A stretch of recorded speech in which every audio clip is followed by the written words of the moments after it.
ሰሜን ለንደን ቀይ ቀለም ለበሰ። ወደ ኤምሬትስ በቁጥር በርከት ብለው ሮጡ ደጋፊዎች። አየሩን በቀይ ቀለም ሞሉት። የአርሰናል መለያ ቀለሞች በደማቁ ተሰራጩ።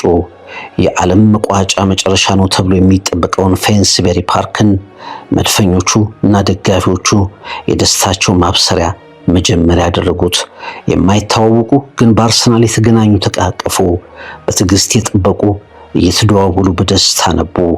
አርሰናል ሻምፒዮን ሲሆን ያልነበሩ የማህበራዊ ሚዲያ መገናኛዎች ስሜት ባሰከራቸው ደጋፊዎች ደስታና እንባ ተጥለቀለቁ። አሽከርካሪዎች በመኪና ድምፅ በየሀገሩ የጎዳናዎችን አየር ሞሉት። ኢያን ራይት ከኤምሬትስ ውጪ ከደጋፊዎች ጋር በብደት ተቀላቀለ። የበርንማውዝን ውጤት ከልምምድ መልስ በመቁነጥነጥ የተመለከቱ የአርሰናል የወቅቱ ጀግና ተጫዋቾች ደስታቸው ወደር አልባ ሆኖ ታየ። ፈነጠዙ። እኛ ሻምፒዮን ነን እያሉም ዘመሩ።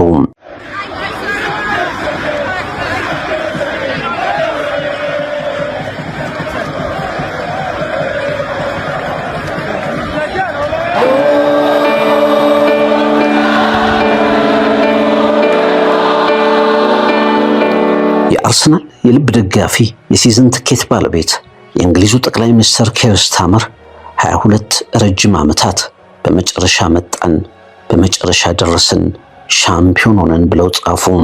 ታዋቂው የአርሰናል ደጋፊ ፒርስ ሞርጋን በደስታ ሻምፒዮን ሲከፍታየ። እናም እንዲህ ሲል ጻፈ። ይህ የአርቴታ ስጦታ ነው፣ የአርቴታ ጊዜ ነው። ቡድኑ ድንቅ ነበር፣ ደጋፊዎች ልዩ ነበሩ፣ የክለቡ ኃላፊዎች ጥሩ ውሳኔዎችን አሳልፈዋል። ድሉ ግን የዚህ ሰው የሚካኤል አርቴታ ትጋት፣ ብልህነት፣ ጀግንነትና አስደናቂ ውሳኔዎች ውጤት ነው አለ ፒርስ ሞርጋን። ሪዮ ፈርዲናንድ የአርሰናል ደጋፊዎች እንኳን ደስ አላችሁ። ለዓመታት የተሾፈባችሁ፣ ለዓመታት የሚቀርቡ እንጂ የማይደርሱ የተባላችሁ ዛሬ ህልማችሁ ሆነ። እንኳን ደስ አላችሁ አለ። ብቻ በመላው ዓለም ፌሽታና ደስታ በመድፉ መንደር በአርሰናል ሻምፒዮንነት This one's more difficult to deal with, and it's Gabriel again. Back to Willian, inviting it in. Attack by Gabriel to swing another corner in, and this time straight from the boot of Rice. There's Gabriel.